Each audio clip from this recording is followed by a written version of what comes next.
Hey, what is up, everybody? So today we have a lot of different things that I want to get into. We'll touch on the newest Packers signing. He was signed yesterday.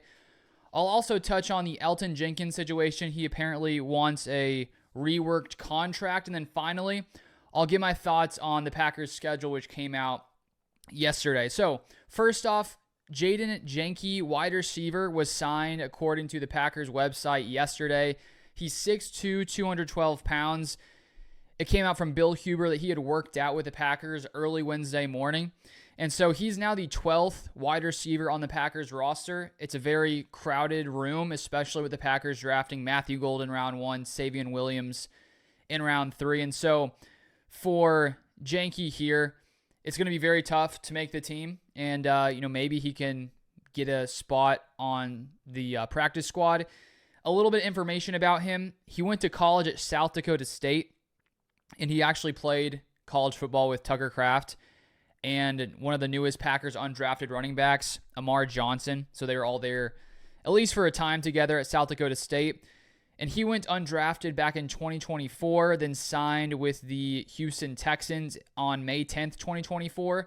And one pretty cool fact is that his twin brother also signed with the Texans as well. So that's pretty cool for both of those guys to get to at least be on the team together for a little while. Then he was released during training camp and then spent the rest of camp with the Miami Dolphins before being released. And so, as I said, probably going to be a depth piece. A few other pieces of information here from the Packers Wire. They shared some information from Lance Zierlein, who talks about a lot of draft prospects. This is back from, I guess, a year or so ago. He says he has size, toughness, and talent to compete for a backup job as a slot, that he's unfazed in traffic, but he's small in his short arms, and he's a tempo-driven route runner. So just a little bit there on that signing. Now to one thing that I think is very interesting with the Packers here is this Elton Jenkins situation, which sort of came up out of nowhere. Before I get into the report, it had come out, we learned as the Packers, when they signed Aaron Banks this offseason in free agency, their plan was to move Elton Jenkins from left guard to center because he has the ability to play guard, center. He's even played tackle as well in the past. And so that was already, sort of seemingly settled by the Packers. And here's the report from Rob Demovsky, ESPN. He said this: Elton Jenkins doesn't necessarily have a problem with moving to center full-time, but sources say the two-time Pro Bowl left guard would like the Green Bay Packers to make it more financially stable for him to do so. That's the reason he has so far stayed away from the off-season workouts, multiple sources told ESPN. And then Jason Wilde also shared that Jenkins is looking to have his contract reworked. And so there's one interesting thing here is the fact that, centers make less money than guards make less money than tackles. The top paid center makes $18 million per year.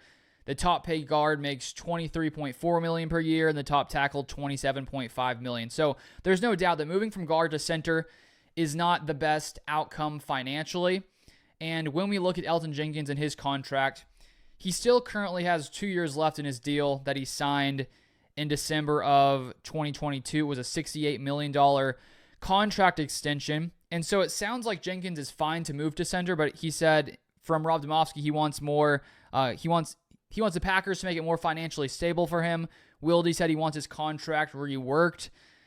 And so what I think is going on here is that if you're Elton Jenkins and you're having a position change, you're going from guard to center, in future years when you only have 2 years left in your deal, when you're negotiating for a new deal, if you were to wait until after, let's say 2025, if he was trying to get a new contract from the Packers, which I don't expect them most likely to give him one based on their history, which I'll get into in a second. But when you're having to go through those negotiations, you had a full year of center, a team could use that against you and say, well, we're going to put you at center, so we're going to give you center money. Where if you're Jenkins and you have that ability to play guard, you're probably like, this doesn't seem too fair to me. Like, I could play guard. I'm doing what the team wants by going to center, but in future years, I want to be able to make that guard money considering I have that talent. That's what I assume, somewhat of what he could be thinking. The thing is, if you're the Packers, you already gave him a deal as a guard, and so with the 2 years left on his deal, this is the contract you gave him as a guard. So I can understand if you're the Packers where you don't feel the need to rework a contract because it's not like you're making him take a pay cut to go play center. If he was doing that, then I would understand. But if you're the Packers, you already paid him as a guard. So that's why I wonder if this is maybe more for the future if you're Elton Jenkins, because he knows what could happen if maybe teams want him as center instead of guard. He'll make less money if he were to sign elsewhere in the next couple seasons. And so one thing I think to look at here is the way the Packers have operated in past years, just when it comes to their offensive linemen.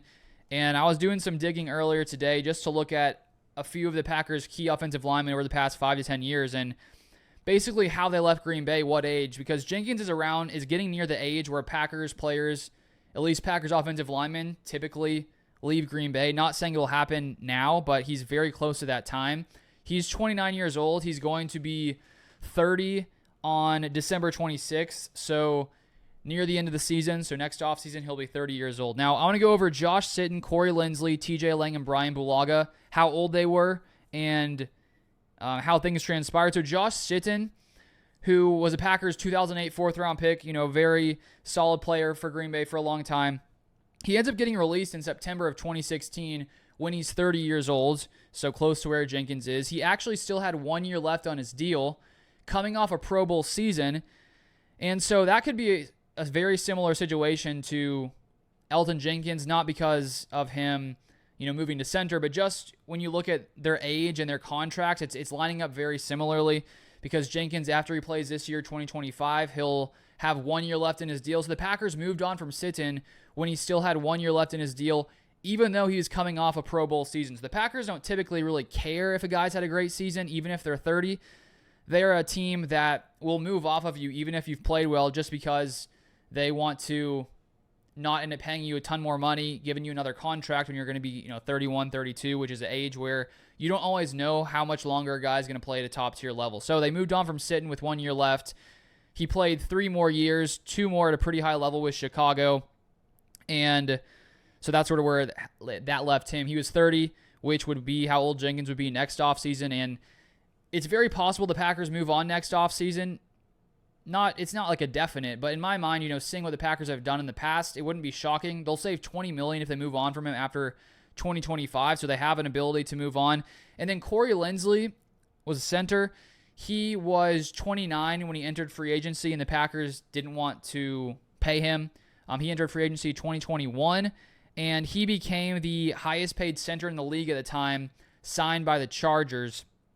And he had just come off an all-pro season in 2020. And so, once again, the Packers don't keep a guy that much longer past, Corey Linsley was 29, which is the age of Elton Jenkins, but it is different because Linsley was, he had entered free agency. So the Packers weren't going to give him a new deal, even at 29, even though he just had an all-pro season. So they very much don't want to keep paying guys, even if they're playing well, if they're nearing 30 years old. And TJ Lang, he signed with the Lions in free agency in 2017 when he was 29 years old. He made the Pro Bowl the year before he ended up signing with the Lions. And so the Packers, once again, don't bring back these are all guys who, were in Green Bay for a long time and are really solid players. And even though that was the case, they didn't want to bring them back, even though they had really solid years the years before. Then finally, Brian Bulaga, he was 30, almost 31. He signed in 2020 with the Chargers in free agency. And so once again, another guy at 30 years old ends up leaving the Packers. So I just think that information is important because if you are Elton Jenkins and let's say you recognize what the Packers typically do, when you reach 29, 30, none of those guys reach 31 with the Packers. And so if you're Jenkins, you probably realize that the Packers, I would assume if they follow what they've done in the past, they're not going to give him an extension again. I don't think that'll happen, just based on how they've operated in the past.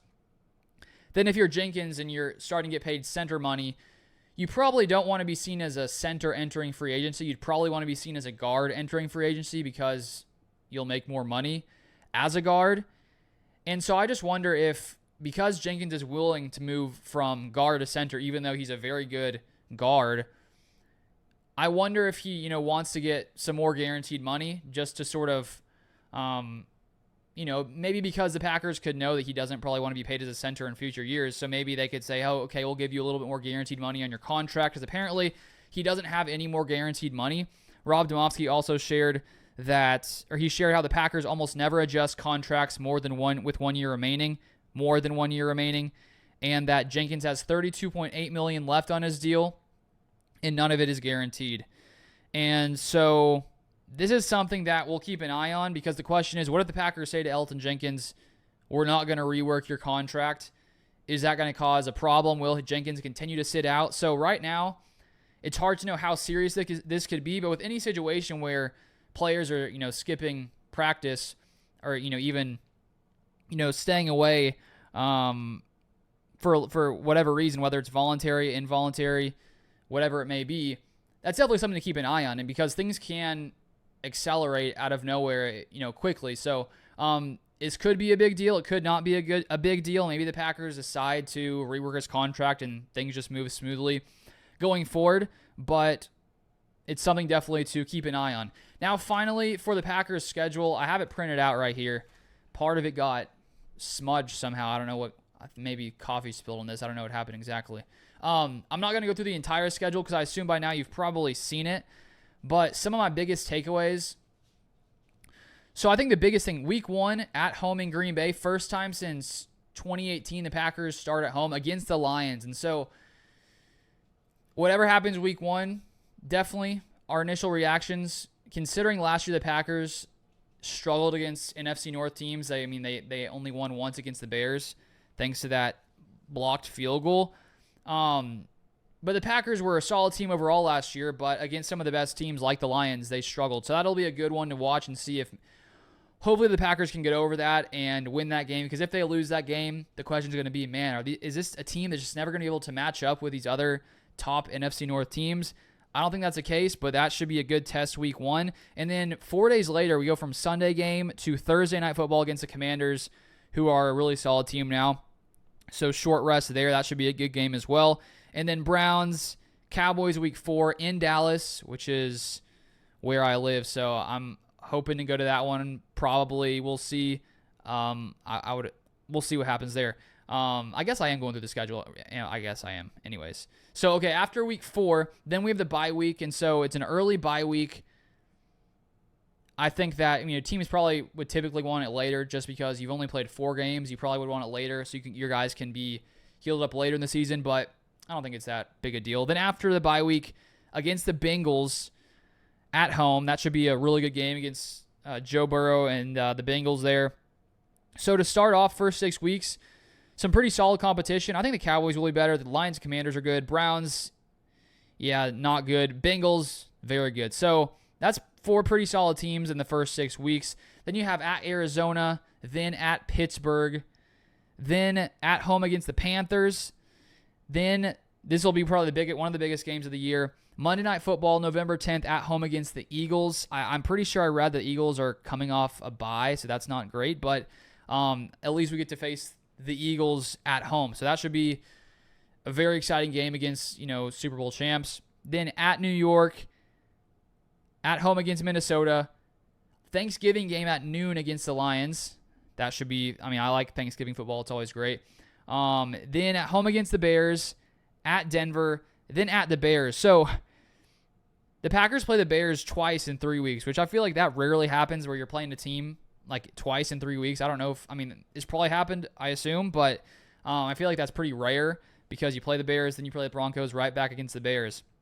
Then at home against the Ravens, thank goodness, and then finally at Minnesota. So another interesting thing there, the Packers' first game is against the NFC North, against the Lions, and they don't have another NFC North game until, all the way in week 12 against the Vikings. So that's, 11 weeks without NFC North games, and then you have Vikings, Lions, Bears, Vikings, and 5 out of the last, 6 or 7 games are against the NFC North. So that should be pretty exhilarating at the end of the season there to see who wins the NFC North. Should be competitive once again. And then let's see, what else? What was the final thing I saw here? So 4 road games in the final 6. That's somewhat tough, but I believe in the Packers. And 5 total primetime games I think it could be potentially another one if they flex any of the later week games. So looks like it's going to be a good season. I'm pretty sure I saw a strength of schedule. Don't quote me on this. I think it's the 5th hardest. So it's a pretty tough schedule. But, I think the Packers are going to be better than last year with all the moves they've made. So I like the schedule. I think it's solid. So those are all my thoughts for today. Thank you guys for watching. As always, if you want more Packers content, feel free to subscribe down below. And I'll see you guys next time.